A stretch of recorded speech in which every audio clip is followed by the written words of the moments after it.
Éppen nekiálltam volna videózni, aztán megjelentek ezek a bocik itt a szomszédságomban.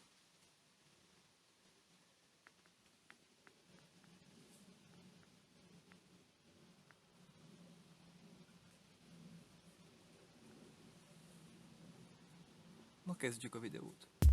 Akkor rövid kis kitérünk után elkezdjük a videó rendes tartalmát, ami pedig a szerviz esedékességi jelző lesz.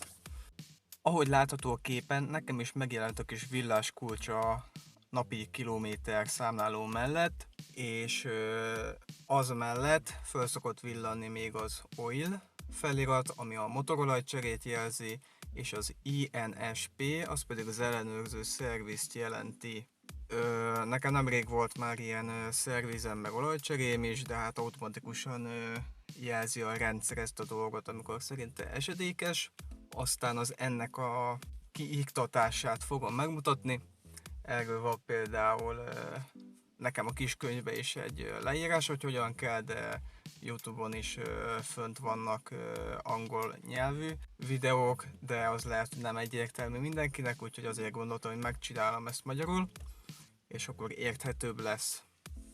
Lényegében a gyújtás kapcsolónak off-on kell lennie, hogy nincs rajta a gyújtás. A napi kilométeróra állásnak ez a gombja. Hogyha ezt megnyomjuk, akkor lenullázza, és ezt úgy kell csinálni, hogy megnyomjuk hosszan, lenullázza, tartjuk a gombot,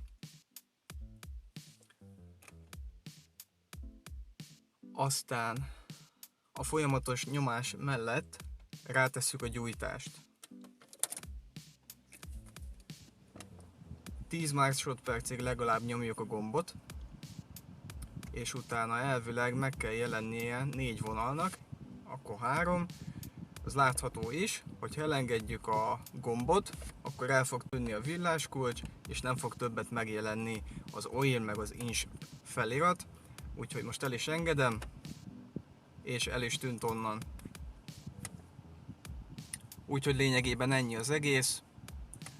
Nem nagy trükk, csak nem mindenkinek van meg ez. Nekem például a kiskönyvben, ahogy mondtam, megvan. Sok mindenkinek nincs meg hozzá az autónak a kiskönyve, amiben benne vannak ezek az útmutatók. Úgyhogy remélem sikerül nektek is eltüntetni. Sok csoportban is láttam, hogy sokan kérdezik ezt, hogy hogyan kell csinálni. Szóval most is meg tudjátok csinálni. Aztán a következő videóban majd találkozunk. Sziasztok!